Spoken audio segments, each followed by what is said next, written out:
Hey guys, Lizardlea here for Autumn Dream by Create for Fun. So it's a very cute little fox. I'm making this for my sister. So, yeah. I might get it professionally framed. I might just do it myself. We'll see. I'm wearing my Dungeon Meowster shirt. So, yeah, it's a cat, this is a fox, but they're really close, so I'm taking it. I've felt really tired all week, like very just low energy, so I apologize in advance if there's not a lot of footage today. It's not on purpose. And although I have been playing Zelda Tears of the Kingdom for like way too long, there have been points where I'm like, all right, I need to stop playing because like my eyes hurt and I'm really tired. So it's not just because I want to go play Zelda, especially because David is asleep in the bedroom and I'm not going to play that. I'm not going to play any game in the bedroom when he's trying to sleep. No. When he's trying to fall asleep, that's fine because I'm okay with him doing the same to me. But I'm not going to wake him up playing that game. That would be really mean. Okay, I'm rambling, I apologize. I'm gonna go cross-stitch a fox. Alrighty, Devoted, what are we talking about today? We're talking about a comedy called The Hudsucker Proxy and then maybe a horror called The Empty Man. Or we could go in the other order since it's the order we watched them in. Well, you said Hudsucker Proxy first, so we'll let's start with the lighter one. Okay. Oh, are you not going to give us a... That's your job, I'm not good at that. Oh, I see. So it's a Coen Brothers film, like Oh Brother, Where Art Thou? And it's a less known one because it was kind of a flop, I guess. So if you haven't heard of it, I think I don't know why it flopped. I suspect it's probably just bad marketing or something because it's a great movie. It's a great movie. Yeah. It stars Tim Robbins. Yeah. From Shawshank Redemption. Yeah. If you like anything Coen Brothers, just stop right now and watch it, or mute us and go watch it.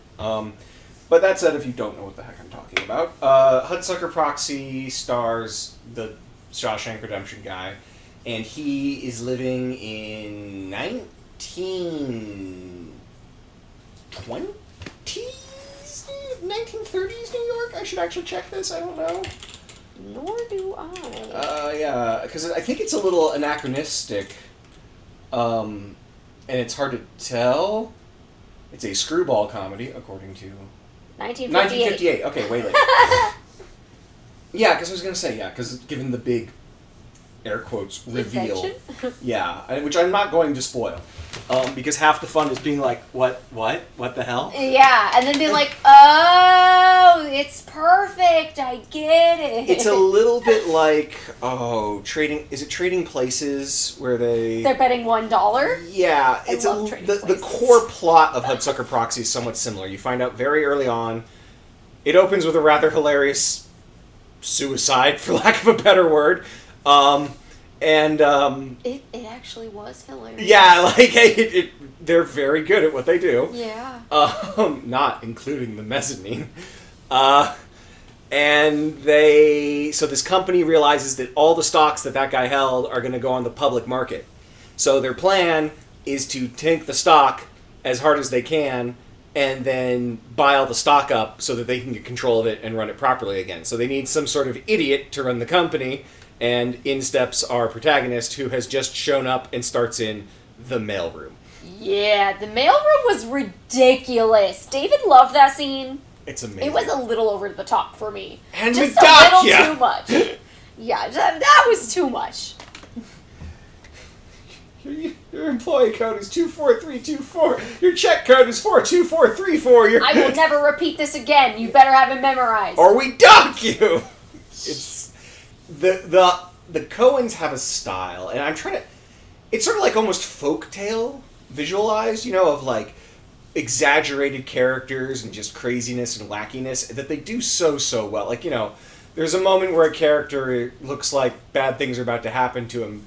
And it's like, don't worry, I've got you by your pants. And he flashes back to when he was getting the pants stitched, the guy stitching his pants like, oh, I'll do a double stitch. That's a strong stitch. No, single stitch will be fine. Don't try to make me pay for something I don't need. And flashes back, and he's gonna die. And then we flash back again to the guy who made his pants going, oh, you know what? He's so nice. I'll give him a double stitch anyways. Mm-hmm. Just like that almost Bugs Bunny nonsense done in a stylized, realistic manner is just so good. And like, I hadn't realized that until you said it. But yeah, no, that's spot on. oh yeah, it's absolutely Bugs Bunny. And like, Yeah. there's weird, like, almost mythology going on with like the clock keeper and the janitor. Oh, yeah. And it's like they've made their own little mythological world that sits somewhere between, Bugs Bunny and Greek mythology. And it's so cool, and it's so well done, and it's hilarious. It's well acted, it's funny. I have no complaints about it. Like, the blue letter scene is a phenomenally well shot scene. Like, it has no business being that well staged, I guess, in a movie that's this wacky and silly. But, here's this awesome scene that conveys so far beyond, like, many other comedies could have done the same scene, and it would have been funny. But the Coens don't just make it funny, they make it also objectively gorgeous. Like, it's so well done. So, all I can say is I highly, highly, highly, highly, highly recommend the Hudsucker Proxy. Paul Newman's in it. Yeah, Paul Newman's in it. Who's the air quotes villain? He's a big name. I can't remember his name though. Isn't it Paul Newman? Is it Paul? Sidney J. Musburger? Yeah, okay, that is Paul Newman. Okay, yeah. That's him. Yeah. Yeah, so the main character is Norville, the romance Bill interest Cobbs. who... Oh yeah, Bruce Campbell was in it! I remember losing my... at that. Yeah, Bruce Campbell was there. Barely, but he was there. But he was there, and that's all that I care Yeah, about. Jennifer Jason Leigh is Amy Archer, who is sort of a His Girl Friday style character. It's just fun. It's stupid, it's wacky, it's fun, and it enjoys being a movie, is like the best way I can think of it. It doesn't try to overdo things or anything weird, it's just fun. I think it's my favorite of the Coen Brothers films. Like, what else did I decide I also really liked? Obviously the Oh Brother Where Art Thou is really good. Oh Brother Where Art Thou's good. You liked Blood Oh, Simple. I like True Grit, but I definitely liked that one more. Blood Simple. Yes. Blood Simple was the one with his leg was on the desk, and I was Yep. like, oh no, somebody moved him. That one was good. It is good. But I think I liked Bloodsucker Proxy more. Hudsucker Proxy? I said I mixed those two movies together. The Bloodsucker Proxy, starring Edward Cullen. Or maybe... And Jigsaw! No, I think Hudsucker Proxy is probably my favorite. I really enjoyed it. It's a really good film. Yeah. What? I'm reading little trivia about the movie about how they did various visual effects, which are not really relevant for this. So it's just like, wow, that's very impressive. I did not think that would be how they do it.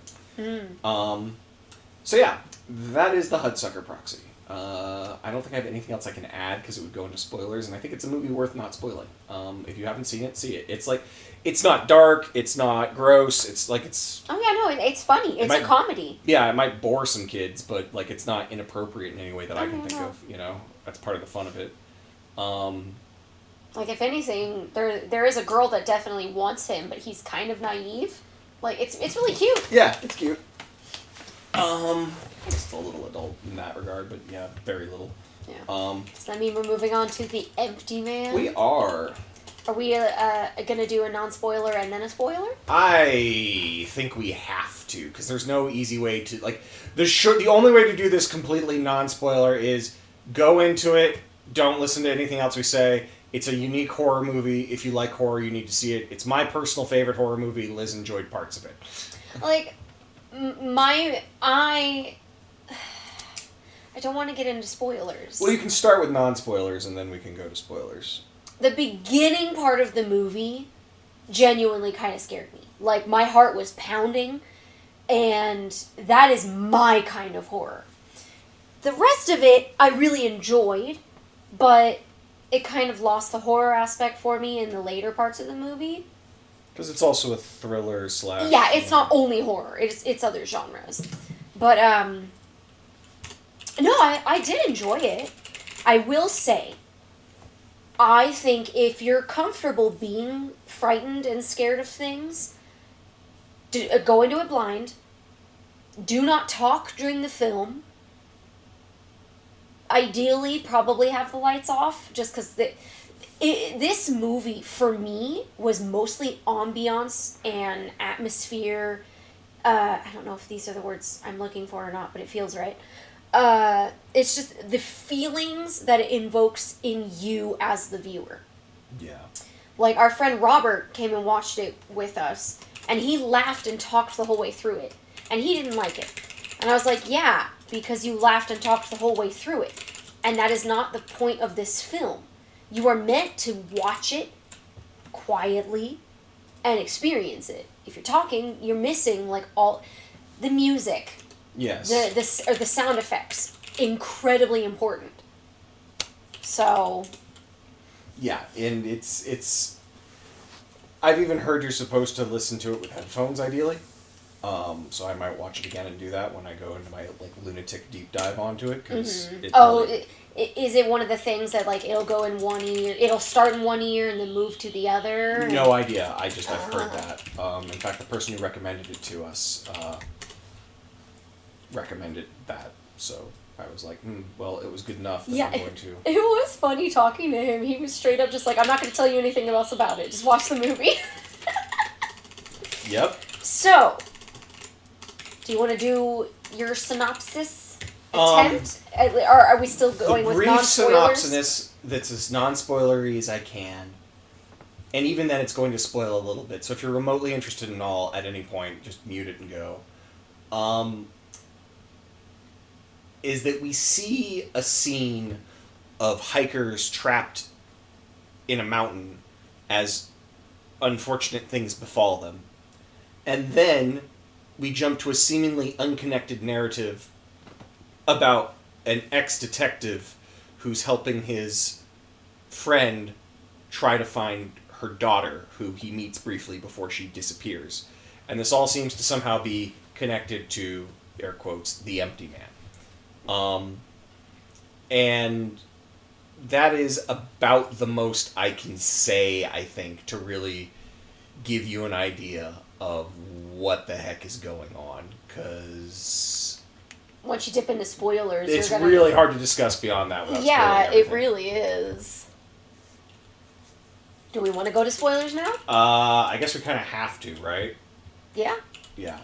So, like I was saying, the first 15-ish minutes really got me. It's the 4 hikers. They go out. There's 2 guys and 2 girls. One of the guys hears a sound, and so he starts walking away from them. And everybody's like, dude, what are you doing? What the heck? So they start following him. But pretty far behind. You know, they're not like 2 steps back. They're several feet back. And then suddenly he just drops. Like he's falling through something. And the 3 of them are like, oh my god! What happened? So they run over. They can't see him. He's not talking to them. So they're like, oh no, he fell. He's been hurt. We need to get him. So the guy, gets ropes on him and whatnot, all of his gear, and he rappels down. And he's looking all over in the spot where, had their friend fallen, he'd be there. And it's a pretty flat area, so it's not like he would have fallen and rolled considerably, because, it's not like slanted or anything. It's flat. And he also sees these bugs. And I don't think there was ever really a payoff with it, but I was just like, that's a lot of bugs. Ugh. I think there's themes there, but I'm not sure. It's like it's a lot of speculation. This is a very layered movie, and and part of what makes it interesting to me is wondering how much of this is intentional with a quasi-real answer, and how much of this is mystery for the sake of mystery. And I think that it's one of the few cases where even if it's mystery for the sake of mystery, which I normally am like, ugh, stupid, it does it so well. I don't care. Yeah. And I like, at the very least, there's at least one layer you can kind of get where you're like, oh, that's clever. So, yeah. So, he shines his flashlight around, and he eventually sees his friend yards away. And he's sitting with his back to the viewer, looking at something on the wall. So his friend goes over, and he's like, dude, what's going on with you? And he's just, like, staring blankly at this wall. Was he sitting, like, crisscross applesauce? Yeah. Like, he was sitting there. So I was like, oh, I guess his legs aren't broken. But they probably should be, because that was a really, really far down drop. Yep. And then the friend moves his flashlight around, and he sees this skeleton that his friend is staring at. And it's got, what, 6 arms? Yup. Like, it's No, it's got looking. 2 arms, but it's got, like, 12 fingers. Was that it? I thought it had multiple arms. No, it's got a bunch of fingers. Oh. I mean, it was creepy as heck. And that's when the music came in. Like, that was probably when my heart rate got the fastest in the beginning, because it was terrifying. Because I was like, oh, heck no. Like, that thing is going to start moving. It's going to attack people. I'm not prepared for that right now. And so his friend is just like, oh, heck no, we need to get out of here. So he's about to grab his friend. And his friend, like, he kind of just... when you speak really quietly and you try your hardest not to move your lips, you know how difficult that is to understand someone. So the friend's like, what are you saying? He gets closer, and then he hears him say, don't touch me or you'll die. And he's like, whoa, what? And he whispers it a couple times in my memory. He did, at least. I think he says it twice, maybe. Twice, okay. And the friend's just, like, at first he's just kind of freaked out. And then eventually he gets to the point where he's like, oh, no, it doesn't matter. We need to get out of here. So he grabs him, drags him back. They manage to get out. They're running around trying to find shelter when one of the girls sees a cabin. So they all go to the cabin. They hole up in there. Because it's... I didn't mention this before. They're in the mountains, and there's, snow everywhere. It looks like a blizzard outside at this point. Like, yeah, they it's get getting caught bad. And the dude is pretty much just catatonic from here on out. Like, yep. If he speaks, what he says is, don't touch me or you'll die. And that's it. And so they're all trying to take care of him. And his girlfriend is just like, we need to go. And the others are like, we can't get out of here right now. But even if we could, it's a really, really long walk, and we're not strong enough to carry him. Like, it won't work, basically. Yeah, they have no way out. Yeah. And they go to sleep. And this was the other scene that really got me. It's kind of a montage of them sleeping. But at one point, you see the girlfriend of the catatonic guy is just sleeping. I'm pretty sure she's on her back. And her eyes are closed, like she is asleep. And then suddenly, you see the catatonic guy literally right over her. Like, their noses are almost touching. He's so close. And he's just staring at her. He's like whispering into her ear. Does he whisper in her ear? Yep, that kind of weird. Oh, yeah, where it's just, like, the sounds of your lips touching. Oh, it was so creepy. It got me. But, like, he's just right there. It was terrifying. It was awesome. I loved it. And she does not wake up. She doesn't know that happened. The other couple, they're like, okay, we're going to go looking around. We're going to see what we can find. We'll be back. And the girlfriend is like, oh, okay, I'm going to try and take care of him. I don't remember what it was. Did she hear something and that's what caused her to go outside? Or she was just worried and looking for her friends? Well, it's the first day you see him, second day you hear him, third day you feel him. So yeah, first day you hear him, second day you see him. So she heard him first day, and then second day she hears something out. No, she sees him outside. through the window, Yeah. and that's what causes her to open the door. Because her friends are because she outside. starts screaming. Well, no, I don't think she thinks it's her friend. No, sees she it's doesn't, one but figure. they are out there looking for stuff. Yeah. Yeah. So she goes out, she sees this figure really far away, and she's like, oh, hey, we need help us. And she steps closer, and the figure steps closer. And the first and second time I saw this scene, the closest thing I can relate it to is like a Grim Reaper. Like, it doesn't have a sickle or anything like that, but it looks like a figure in just a black, ratty cloak. And, you know, it's an intimidating look. Because you can't see their features or anything. It's just like they're in shadow, kind of.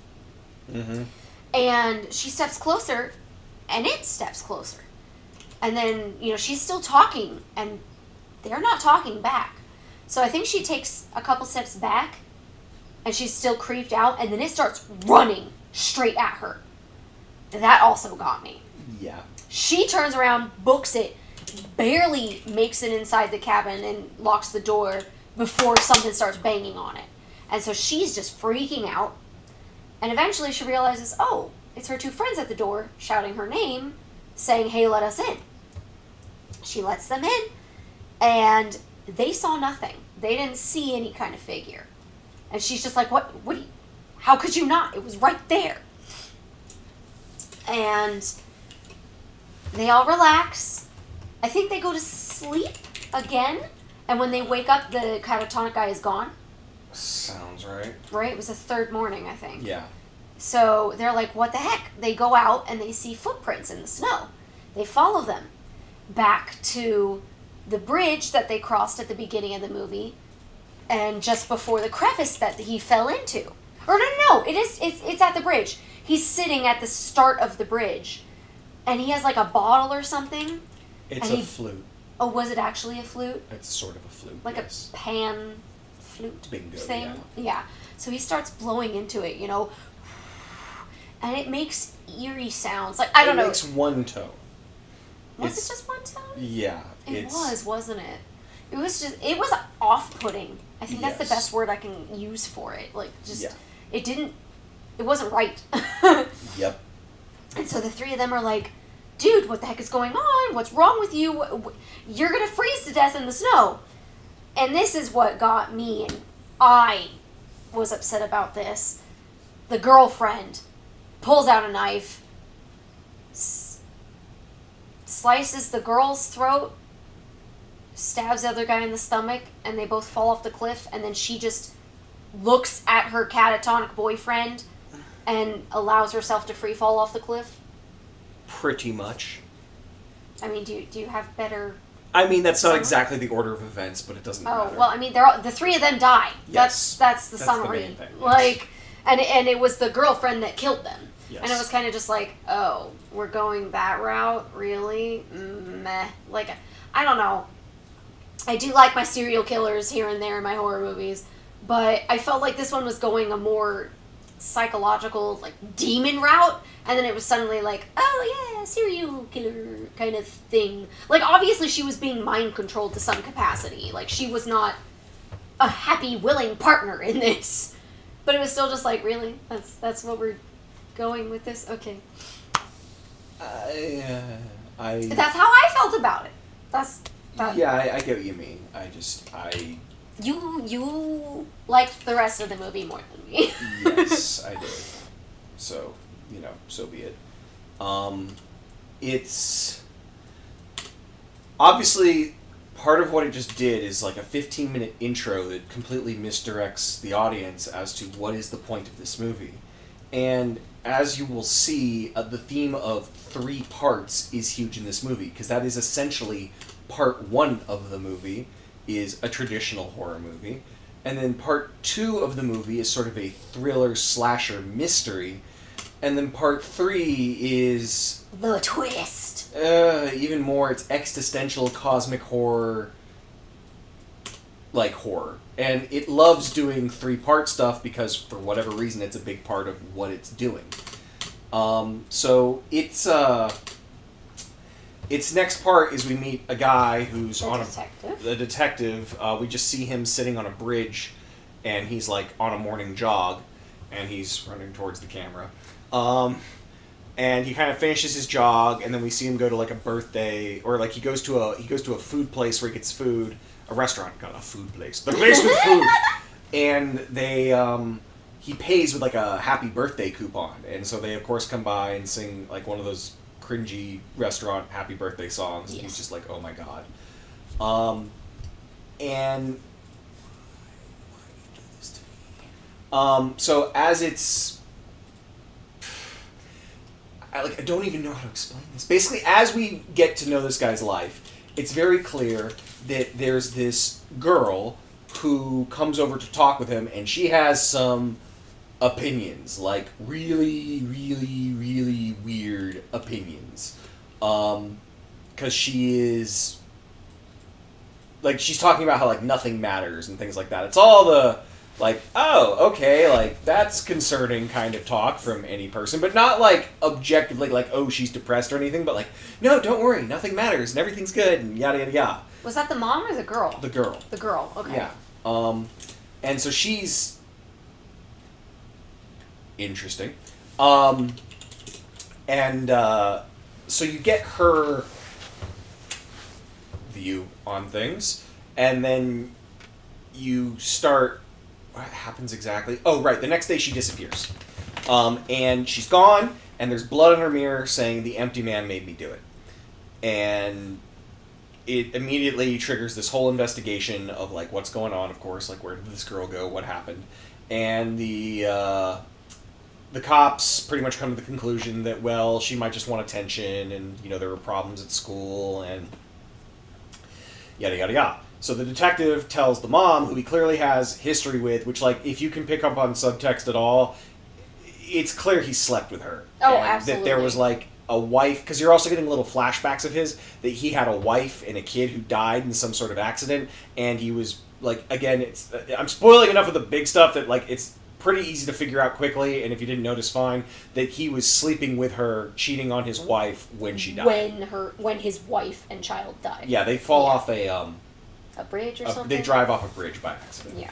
As you will. They're like trying to avoid a deer or something, was it? Yeah, an animal runs out, and that is problem, because animal, no hit. Dude, just hit the animal. Sorry, I mean, yes, but she's also panicking because she was distracted because her kid's tapping on his teeth with his coins and making annoying noises and yada, yada, yada.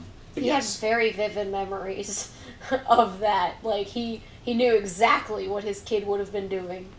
Like... Yeah, so, point is, we then go on this wonderful little thing of him doing sort of a detective thriller slasher style thing, where he's talking to these various kids about, like, well, hey, tell me about the Empty Man. Like, what's the Empty Man? What about this? What about the Pontifex Institute, which he finds references to? Mm-hmm.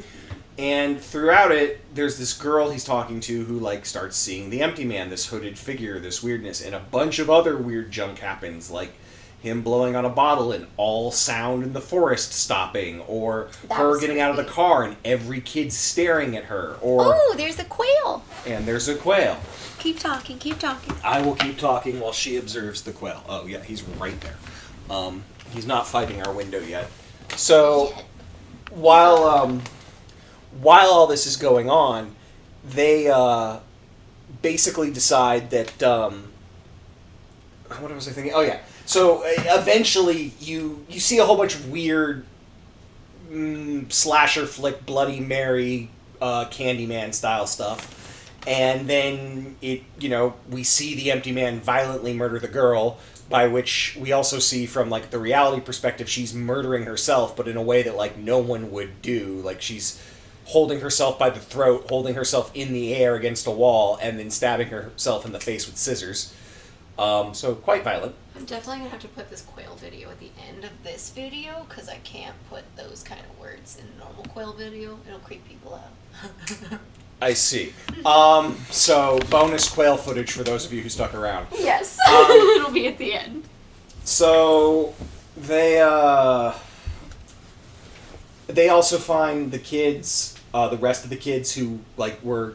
Basically, we find out that the missing girl and a bunch of her friends were on a bridge, and they, did the Empty Man thing. It's like a bloody... With an empty glass bottle. Yeah, it's like a Bloody Mary ritual. It doesn't matter for the purposes of everything I'm spoiling, though.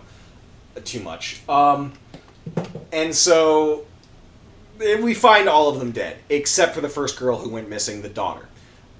So he decides, okay, they're all dead now. I'm going to go look into the Pontifex Institute. And he hears from, like, this commissioner, like, this cop, who's, like, the head of the force now, like, hey, you know, every now and then we have these crimes where we see the empty man made me do it, and we never solve them. Like, we may close the case, we may put someone in jail or in the gas chamber, but we don't really solve why these things happened or what happened, because they're so horrible and vile, and they seem to have no purpose. So there's a point to all of this rambling. Eventually we get to where we have... God, there's so much to this movie. It's a long movie, but it's really, really well done. And the tension it builds is phenomenal. He starts investigating this Pontifex Institute. And so he goes to this essentially cult meeting, and he mentions, like, oh yeah, I was born in San Francisco, I know the spiel about better enlightenment and making yourself better and blah, blah, blah, blah, blah. And it's just creepy, and it's got really, really good... Like, the guy who's in all... I can't remember his name, but he's an actor who's in every Coen Brothers movie. He has a part in this, and he's just phenomenal in it. And the whole thing's creepy and weird, and he does research there, and it leads him eventually... Like, he meets this kid who talks like he's from the 50s, and it leads him to this camp, where he finds that basically they've been trying to manifest the empty man. And there's a lot of, like, weird... philosophical research that goes on, and you see, like, this horrible scene where, like, someone basically gets, like, what looks like possessed and then, like, is using their blood and organs to paint with. There's a crazy scene where they maybe cause the stars in the sky to move and then immediately run after him like a zombie horde, complete with cliche car won't start scene, which bothered me. Yeah, they could have done that. That's so like the much better. one major flaw I have with the movie is that one stupid moment, because you could have done everything else without it, unless there's some stupid reason that's actually brilliant. I can't think of it. And so he flees this camp. He comes back. He can't get any of the evidence to the cops because they're like, well, so you saw a bunch of people who were maybe there, and you might have, hopped on a, you might have been trespassing or whatever. You're not a cop. So he goes back.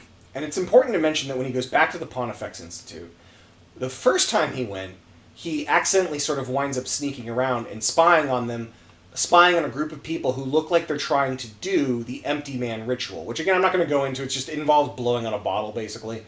And then all of a sudden they hear him, and they stop, and they say, if you're here, you can come out. And then they see him, and the lights get turned on, and he goes, oh, sorry, and they escort him out. So now he's back, and he follows them to a hospital. And inside this hospital, on the top floor, is a man in a coma. And it's our hiker, from the very beginning of the movie. Comatose guy. And they are, like, praying to him almost. So it turns out, through a variety of other scenes I'm not even going to explain, that the thing that we've been seeing kill stuff is actually called the Other. It's not the empty man. It's just what they call the Other.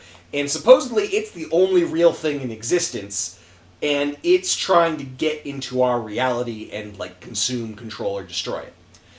The empty man is currently this hiker because he is as they put it, like a conduit, a transistor, an antenna for these sorts of things. And so, as we find out, basically at the end of the movie, because there's a little more back and forth here with him doing this and him doing that and him sneaking in alone and all this other stuff, and I'm telling some stuff out of order, but all that you need to know is the big spoiler is, at the very end of the movie, he goes back up because he's finally going to go sneak into this hospital room where the hiker is, which he's never seen before.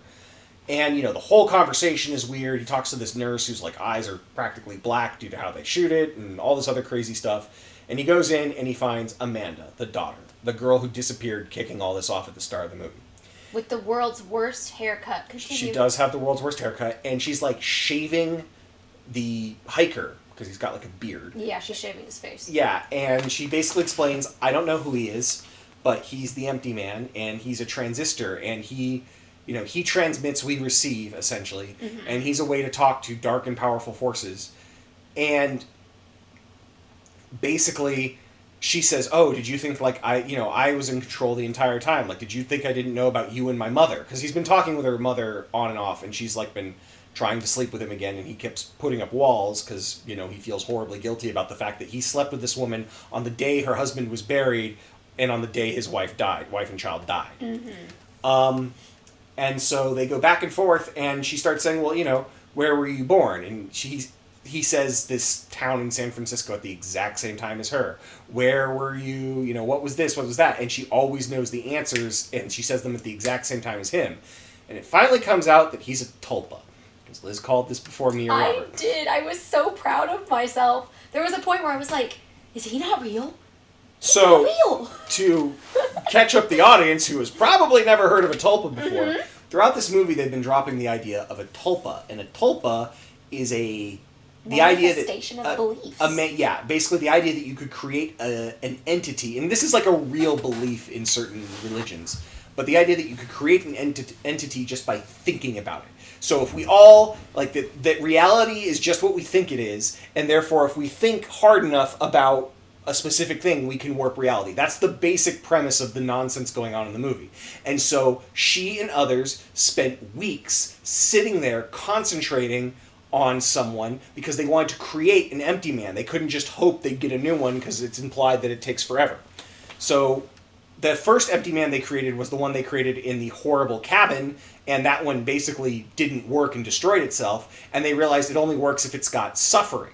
So they came up with an entire backstory and reality for this guy, and she says, "Don't you remember your first birth? Like, where were you born?" And she goes, "No, it was 3 days ago. You had a crummy birthday, and some restaurant workers sang and blew out a candle for you." Like, that was his first day on Earth. Our first scene of him crossing a bridge is his first day on Earth, essentially. That is actually he was born yesterday, literally. So she breaks this revelation to him and just says, "So all you have to do is let go and let it into you. Let the other take you over, because you don't exist. None of it matters. All the horrible stuff you believe happened didn't happen." He tries calling the woman. She doesn't recognize his number or who he is or what he's talking about. He then basically starts teleporting through time and space, finds out that he's the noise that they maybe summoned earlier, which that makes no sense in this description. Just trust me, it's wacky. He winds up back at his house, and it's completely empty, as if no one's ever lived there, and we've seen all sorts of horrible stuff there the entire time. And he finally runs as fast as he can from the other as it, like, chases him down in this basement, and it essentially infects him. Yep. He wakes up, shoots the other guy, and turns around, and they all kneel to him. And that's the end. Oh, and it's a ton of people at that point, isn't it? Like, it's like 7 or it's like 12 or something, but it's implied it's so many people. Yeah, exactly. Like the nurse on that floor, she's one of the people kneeling down, so it's like they're all in on it. I was so proud of myself when I figured that out, though, because I was just like, he's not real. And honestly, as stupid as it might sound, the thing that mostly triggered it for me was he was constantly telling people he's from this little town in California or whatever. He always says, "I'm from San Francisco." That's what it is. He says it enough times that I was like, normal people don't do that. Like, okay, yes, I was born in Germany. I don't say that to every single person I meet. Like, it was too much. It's a little hidden in the fact that he's dealing with all these cultists, and if you've ever been to San Francisco or know what he's kind of referring to, it's the idea that, oh my god, they all have something they're selling, some form of enlightenment. They all think there's some Sherpa or guru or selling some form of enlightenment. But yeah, there is a point where you're like, God, he's working it into every conversation. Yeah, it's not just normal. It was too much. I was like, we know so little about him. All the things we learn are the same thing we've already learned. So I was like, he's not real. Like, I don't know if I said they created him or... Well, no, I did, didn't I? I was like, he's not real. Like, I just kept saying he wasn't real. And lo and behold, he wasn't. And I'm still really proud of that fact. Because I was like, David didn't figure it out. That surprised me, because he's usually really perceptive. And I was like, oh, Robert's definitely going to figure it out. But then he talked the whole way through it. So, not sure if he could have figured it out had he shut his mouth. But he didn't figure it out. It was just me. And I was really proud of myself. Dave. But I will say, I do like the fact that people could try and argue that he is a real person, and they have just rattled him and broken him so much that he's starting to believe it himself. Yeah. You know, he's being broken down into becoming an empty man. I really actually enjoy that. I generally prefer a more concrete idea. Like, I didn't like The Witch, you know, VV-itch. I wasn't a fan of that movie. I don't think it was necessarily because you could interpret it more than one way. I just meh. But something about this one, I was like, yeah, no, I can get behind this. It was really interesting. It's a good movie. It is. I wouldn't recommend it for everyone, but if you are a fan of horror movies, I definitely think it's worth giving it a shot.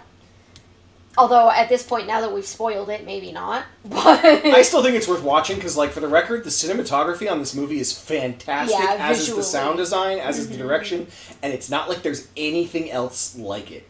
Like, it is a truly unique movie, and just, like, I could spend the entire...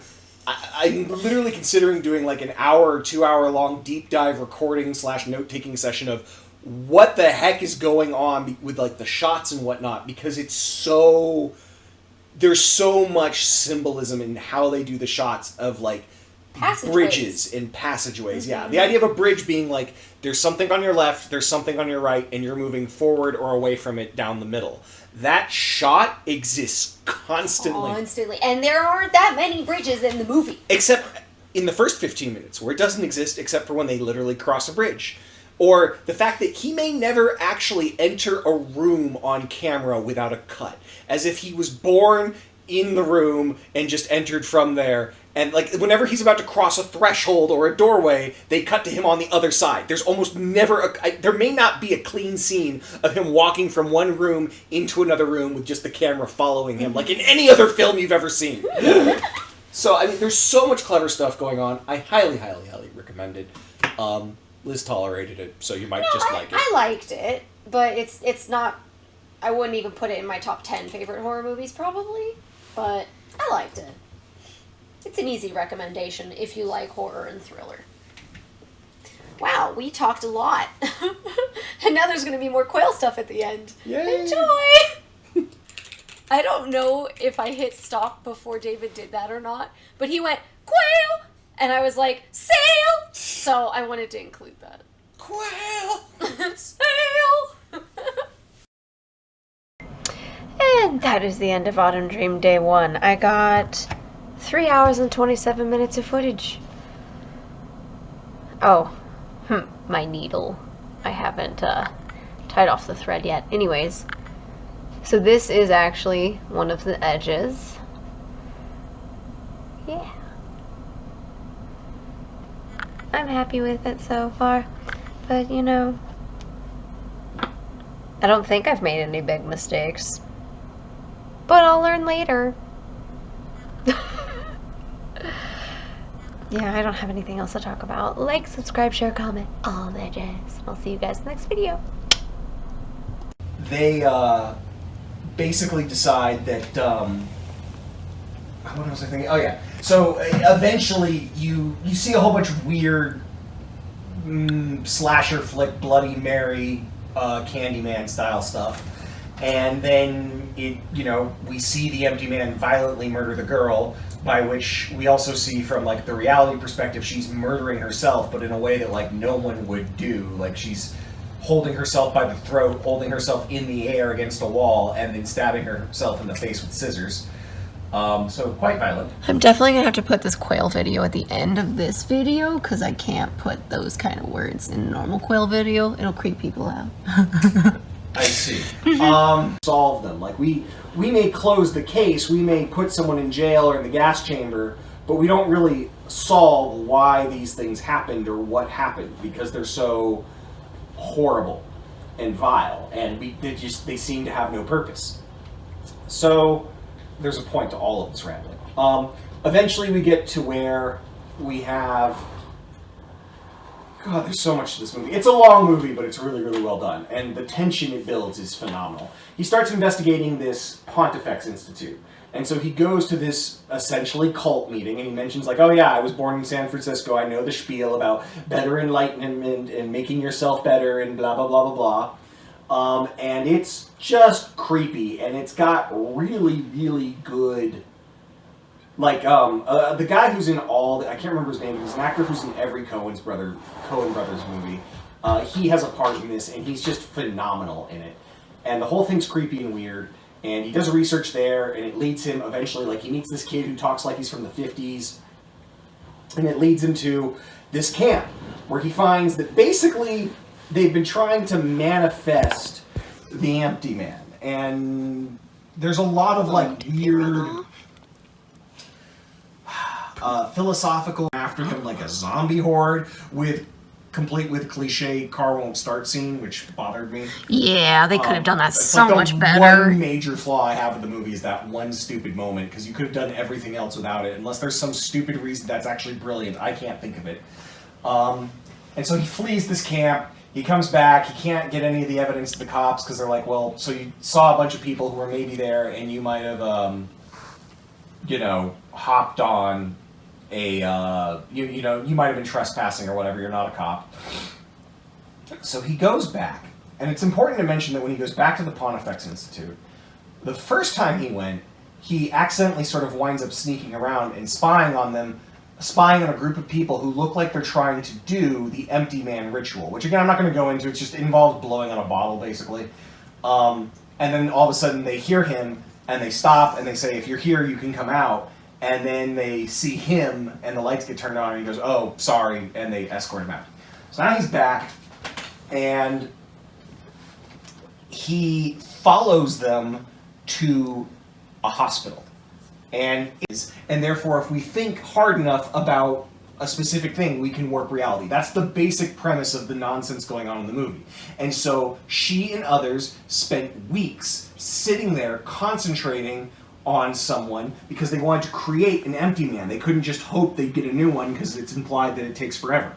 So the first Empty Man they created was the one they created in the horrible cabin, and that one basically didn't work and destroyed itself, and they realized it only works if it's got suffering. So they came up with an entire backstory and reality for this guy, and she says, don't you remember your first birth, like, where were you born? And she goes, no, it was 3 days ago, you had a crummy birthday, and some restaurant workers sang and blew out a candle for you. Mm-hmm. Like, that was his first day on Earth. Our first scene of him crossing a bridge is his first day on Earth, essentially. That is actually he was born yesterday, literally. So she breaks this revelation to him and just says, so all you have to do is let go and let it into you. Let the other take you over, because you don't exist. None of it matters. All the horrible stuff you believe happened didn't happen. He tries calling the woman. She doesn't recognize his number or who he is or what he's talking about. He then basically starts teleporting through time and space, finds out that he's the noise that they maybe summoned earlier, which that makes no sense in this description. Just trust me, it's wacky. He winds up back at his house, and it's completely empty, as if no one's ever lived